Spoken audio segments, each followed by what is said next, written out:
Hello साथियों, चलिए हाँ इंग्लिश पेडागोजी की कक्षा को हम कंटिन्यू करते हैं साथियों। आज जो हम पढ़ने वाले साथियों रेमेडियल टीचिंग पढ़ेंगे, जो कि एग्जाम पॉइंट ऑफ व्यू से बहुत ही महत्वपूर्ण है। 1 से 2 नंबर से क्वेश्चन इससे बहुत जरूर बनते हैं। चाहे आप जो भी एग्जाम दिलाएंगे, टीचर भर्ती का तो दिलाएंगे, उसमें तो आएगा ही आएगा, है ना। उसके अलावा कॉम्पिटिटिव एग्जाम में जितने भी शिक्षक भर्ती संबंधी अगर एग्जाम में होते हैं, इस टॉपिक से जरूर प्रश्न बनता है। तो चलिए साथियों, हम वीडियो को सीधा क्या करते हैं, स्टार्ट करते हैं। देखो साथियों, रेमेडियल टीचिंग क्या होता है। Remedial teaching is a teaching to provide helps of student who face difficulties and disturbance during learning. ये होता है remedial teaching. Remedial teaching is the teaching, देखिए क्या बोलेंगे, remedial teaching is a teaching, remedial teaching is a teaching to provide helps, to provide, remedial teaching is a teaching to provide helps, provide helps, help मदद करता है, provide helps of the student,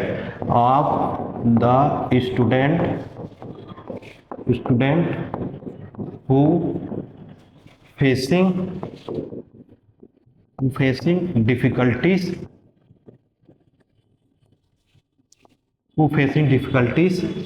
and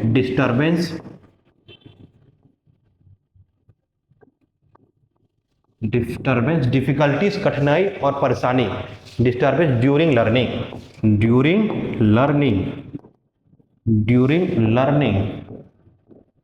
ठीक है साथियों, देखो तो remedial teaching क्या होता है। Remedial teaching is a teaching to provide helps of the student, जो स्टूडेंट को सहायता करता है, मदद करता है, किसके लिए, फेसिंग डिफिकल्टीज, जो कठिनाई, डिफिकल्टीज मतलब कठिनाई, और डिस्टर्बेंस मतलब परेशानी। तो कुछ भी परेशानी होता है या कठिनाई महसूस होता है, पढ़ने में जो भी समस्या जाता है, जो भी तकलीफ जाएगा, उसके लिए टेस्ट करते हैं साथियों रेमेडियल टीचिंग। अब रेमेडियल टीचिंग की जरूरत क्यों पड़ती है, why remedial teaching is necessary, तो देखो इसको याद रखेंगे।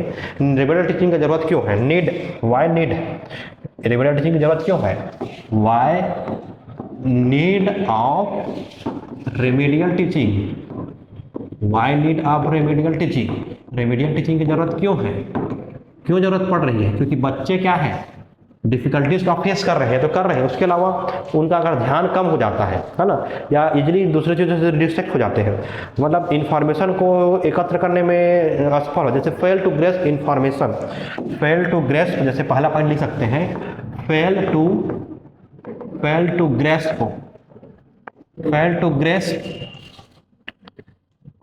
ग्रेस्प, ग्रेस्प मतलब पकड़ना, एकत्र करना, इंफॉर्मेशन इफेक्टिवली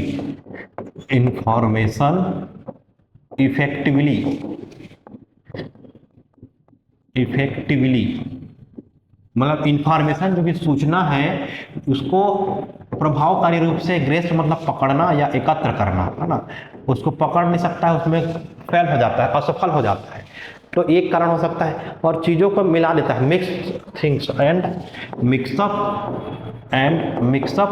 थिंग्स, और चीज़ों को क्या कर देता है, मिश्रित करता है, मिला जुला देता है। अगर किसी चीज़ को पढ़ाया आप लोग तो उसके बारे में जानकारी न बताकर दूसरा चीज़ को बताने लगेगा, तो वो पढ़ने में, उस चीज़ को पकड़ने में असफल होगा, ऐसा मान सकते थे। पहला कारण ये हो सकता है।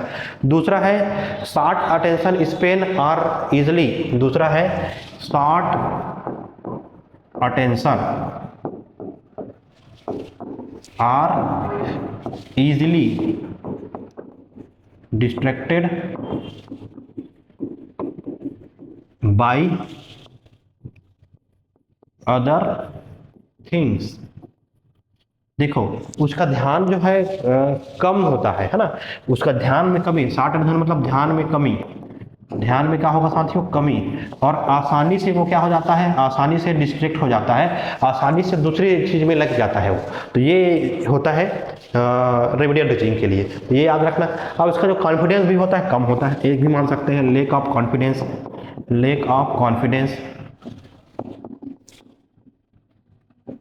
ऑफ कॉन्फिडेंस, उसमें आत्मविश्वास की भी कमी पाई जाती है ऐसे बच्चों में, जो कि क्या होते हैं, फेल हो जाते हैं, है ना। और स्लो उसका एक्सपेक्टेशन रहेगा, उसका एक्सपेक्टेशन क्या रहता है, slow expectation and slow expectation, उसका जो एक्सपेक्टेशन है, जो उसका बोला जाए तो आत्मविश्वास है वो लो रहेगा, सेल्फ जो है ना, उसका एक्सपेक्टेशन भी क्या रहता है, कम रहता है, उम्मीद भी कम रहता है उसका ना, याद रखेंगे।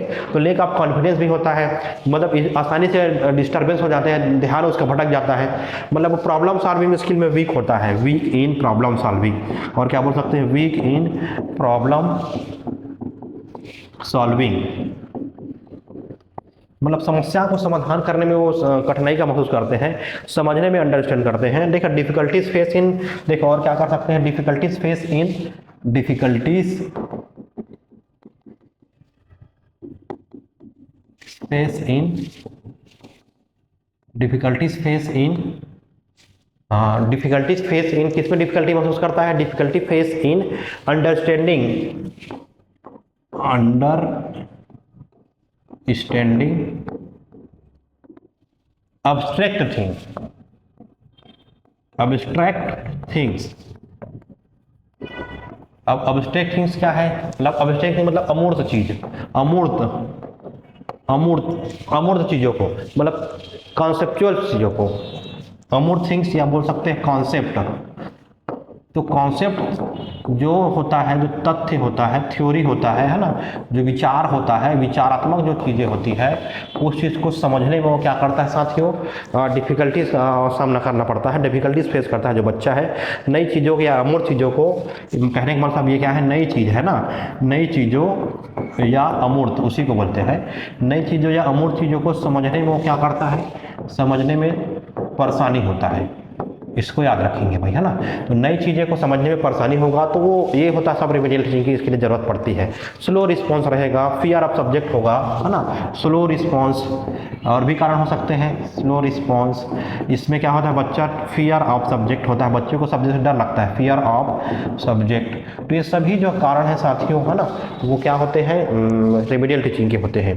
तो रिमेडियल टीचिंग का ऑब्जेक्टिव क्या होना चाहिए, उद्देश्य क्या होता है, रिमेडियल टीचिंग का उद्देश्य क्या होता है, रिमेडियल टीचिंग का उद्देश्य देखो साथियों, हमको इसको भी जान लेना है ना। इसको देखो, पहले हम क्या देखें, रिमेडियल टीचिंग क्यों जरूरी है ना। तो fail to grasp information effectively, mix of thinkings, attention उसका नहीं रहता, short attention, easy distracted by other thing, confidence low होता है, स्लो एक्सपेक्टेशन होता है, प्रॉब्लम सॉल्विंग स्किल्स में कमजोर होता है, इसको याद रखेंगे, है ना। और डिफिकल्टीज फेस करता है कॉन्सेप्ट को समझने में, थ्योरीज को समझने में, एब्स्ट्रैक्ट थिंग्स को, स्लो रिस्पॉन्स करेगा, डिफिकल्टीज फेस करेगा, फियर ऑफ सब्जेक्ट रहेगा, तो ऐसा होता है। तो इसका ऑब्जेक्टिव क्या होता है, अब इसके लिए ऑब्जेक्टिव हमको ध्यान में रखना पड़ेगा साथियों भाई, है ना, ठीक है। चलिए आगे देखते हैं साथियों, हमारा जो टॉपिक है वो रेमेडियल टीचिंग का ऑब्जेक्टिव है। तो ऑब्जेक्टिव ऑफ रेमेडियल टीचिंग के बारे में हम लोग जानेंगे, क्या होता है ऑब्जेक्टिव, उसके बारे में देखेंगे पॉइंट ऑफ व्यू। देखो सबसे पहला है to remedy means cure against defect, to remedy means cure against defect, मतलब जो भी समस्या है, जो भी परेशानी है, उसके विरोध में क्या करना है, उसका इलाज करना है। ये क्या कहलाता है साथियों, रेमेडियल टीचिंग का प्रमुख ऑब्जेक्टिव के अंतर्गत आ जाता है, ठीक, इसको याद रखना है। अगला दूसरा इंपॉर्टेंट बिंदु है साथियों, filling the gaps in learning problem, filling the gaps in learning problem, filling the gaps in learning problem, filling the gaps in learning problem. तो लर्निंग में जितनी भी कमी है, गैप है, जो भी कुछ छूट गया है, उस सब चीज़ को फिलअप करना, उसको भरना, ये होता है दूसरा बिंदु, ये दूसरा ऑब्जेक्टिव है। तीसरा है addressing gap in learning, addressing gap in learning, addressing gap in learning, addressing gap in learning. अब जो भी लर्निंग है उसको एड्रेस करना, उसको सही दिशा दिखाना, ये होता है रेमेडियल टीचिंग का तीसरा ऑब्जेक्टिव। अगला है to support the student who lag behind in academic performance. अब जो एकेडमिक परफॉर्मेंस में जो बच्चा पिछड़ गया है उसको सपोर्ट करना है, उसकी मदद करना है, ये कहलाता है रेमेडियल टीचिंग का प्रमुख ऑब्जेक्टिव। ये एग्जाम में बहुत ज़्यादा पूछा जाता है साथियों, है ना, to support the student who lag behind in academic performance, इसको बहुत ज़्यादा एग्जाम में पूछा जाता है, इसको हमको ध्यान में रखना पड़ेगा। Addressing gap in learning, filling the gap, तो गैप वर्ड को याद रखना बहुत ही महत्वपूर्ण है, जो परीक्षा में पूछा जाता है ज़्यादातर, ठीक है। अगला है रिमूविंग डिफिशियंसी इन स्किल, और स्किल में जो भी कमी रह गई है उसको क्या करना है साथियों, उसको दूर करना है, उसको बाहर निकालना है, ये इसका प्रमुख ऑब्जेक्टिव होता है रेमेडियल टीचिंग का, ठीक है साथियों। इतना चीज़ हमको ध्यान में रखना पड़ेगा। अगर कुछ ऑब्जेक्टिव के अंतर्गत इसको भी हमको ध्यान में रखना है, इंक्रीज करना है बच्चों का साथियों इंटरेस्ट में, है ना। इंटरेस्ट क्या करना है, बच्चों का इंटरेस्ट को बढ़ाना है हमको साथियों, ये भी ध्यान में रखना पड़ेगा आप लोगों को। बच्चों को हमको क्या करना पड़ेगा, इंटरेस्ट जो है, जो रुचि है बच्चों का, उसको हमको जगाना पड़ेगा। जो बैकवर्ड बच्चे हैं, जो पिछड़ गए बच्चे हैं, जो स्पेशल नीड वाले बच्चे हैं, उसको हमको क्या करना है, उनका इंक्रीज करना है, उसके क्या बोलते हैं, उसकी जो रुचि है उसको इंटरेस्ट करना है, बढ़ाना है, उनको मोटिवेट करना है, याद रखना साथियों। और उसका जो कॉन्फिडेंस है उसको बिल्डअप करना है, उसके आत्मविश्वास को बढ़ाना है। ये भी पॉइंट हमको ध्यान में रखना है, इसको भी आप लोग नोट करेंगे, ठीक है। चलो, इंटरेस्ट इंक्रीज, मोटिवेशन करना है, उसको मोटिवेट करना है, कैसे पढ़ेगा, जो पिछड़ गया है बच्चे को उसको सहायता करना है, बिल्ड सेल्फ कॉन्फिडेंस। ये भी पॉइंट हमको ध्यान में रखना पड़ेगा भाई, है ना। अब जो बच्चे पिछड़ गए हैं साथियों, उन बच्चों को हमको कैसे पढ़ाना पड़ेगा, कैसे सिखाना पड़ेगा, इसको भी थोड़ा सा हमको ध्यान में देना पड़ेगा। देखिए, टॉपिक है स्टेप ऑफ रिमोडल टीचिंग। तो स्टेप क्या अपनाना पड़ेगा रिमोडल टीचिंग के लिए? जो बच्चे पिछड़ गए हैं, बैकवर्ड लर्नर है, बहुत पढ़ाई में बहुत ज़्यादा कमज़ोर है, या उनको कुछ भी नहीं आता है, तो ऐसे बच्चों को हमको क्या करना पड़ेगा? देखो, सबसे पहले तो टीच करा के देखना पड़ेगा। तो टीच करेंगे, उसके बाद उसका रिव्यू लेंगे, क्वेश्चन आंसर पूछेंगे, कितना सही जा रहा है, कितना जा रहा है कि नहीं जा रहा है। उसके बाद उसका टेस्ट लेंगे, वीकनेस के क्षेत्र में, कौन से क्षेत्र में कमजोर है, कौन सा में अच्छा है, तो टेस्ट फॉर वीकनेस होता है, ठीक। अगला है follow with the remedial teaching. उसके बाद हम क्या करेंगे, उसकी कमी को जानेंगे, उसकी कमजोरी को जानेंगे, किस क्षेत्र में कितना उसको पढ़ना है, कितना करना है, तो ये हम उसको फॉलो करेंगे रेमेडियल टीचिंग का। और उसका क्या करेंगे, ड्रिल और प्रैक्टिस। ड्रिल और प्रैक्टिस का मतलब होता है बार बार उसका अभ्यास करना।